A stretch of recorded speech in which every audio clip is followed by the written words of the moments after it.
Good day everyone, I'm Crizel Maybitubog. As BS Agriculture student, today I'll discuss about my understanding about the intellectual revolution.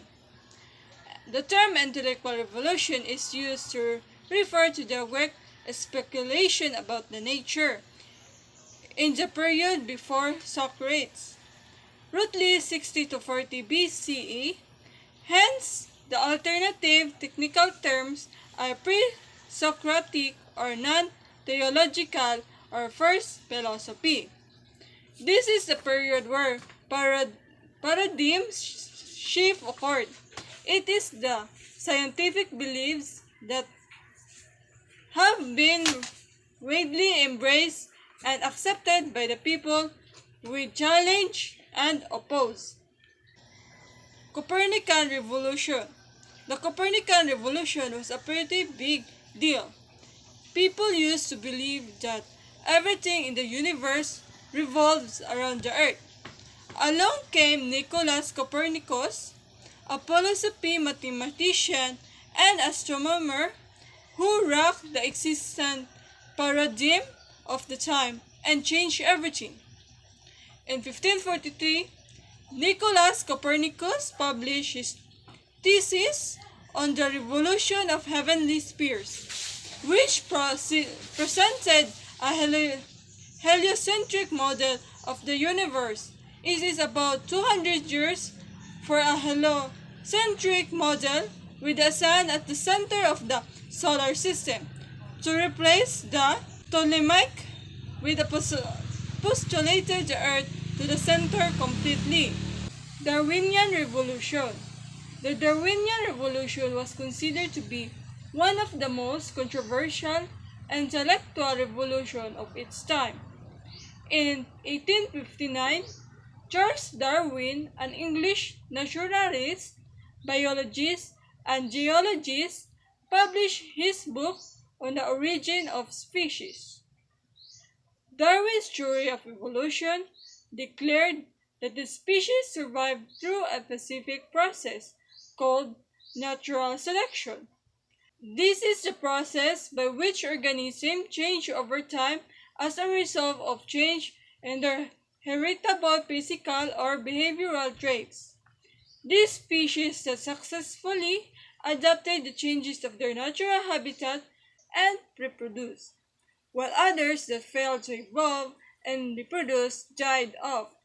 However, this theory became very controversial as people received it to be contradictory to the church teaching that the source of life is a powerful creator, because some believe that accepted the biblical version of the earth's creation. The factors of natural selection. First, variation. Second, overproduction. Third, survival of fittest. And fourth, heritability. Variation. Those organisms with heritable traits better suited to environment will reach naturally and survive. Overproduction. More organisms are produced that can actually survive. Survival of the fittest. According to Charles Darwin, it is not the strongest species that survive, nor the most intelligent, but the most responsive to change. Heritability. Changes in the organism brought by the environment will be inheritable to their offspring. Freudian Revolution. Freudian Revolution related to ideas or method of Simon Freud, especially those about how people hide true and feelings influence their behavior with respect to the cause and treatment of neurotic and psychopathic states and interpretation of dreams, etc. Simon Freud, considered father of psychiatry, qualified as a doctor of medicine in 1881. Because of teacher Henriette Pat in 1902, Simon Freud was a one kind of thinker. There can be a little question that he was influenced by earlier thinking regarding the human mind especially the idea of there being actively with the mind at unconscious and unconscious level, yet his approach to the topics are largely conceptual. His theoretical thoughts are originally as original as they are unique. It is a testament to Freud's mind to know that whether you agree or disagree, it remains a truly constant stone in his field of experience. Freudian theory of personality.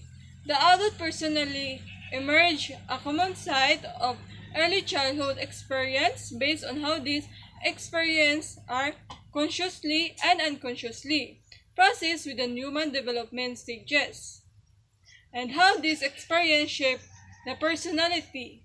These stages are oral, anal, phallic, latency, and genital. During this stage of human development, that experience are filled to the conflicting elements, ID, ego, and superego. ID, the concentric center of human universe. Freud believed that within this level, the ID is constantly fighting to have our way in everything we undertake. Ego, much like a trial, one of experience are processed through the superego and the ID. They fall into the ego to meditate a satisfactory outcome or originally Freud used the word ego to mean sense of self, but later refused it to mean a set of specifications such as subjectment, tolerance, reality testing, controls, planning, defense, systems or information, intellectual function, and memory. Superego. It serves as type of screening center for what is going on. It is the level that society and parental guidance are weighted against. Personally pressure and gain directed by one its ID. Obviously, this post emotion, situation, rape for conflict.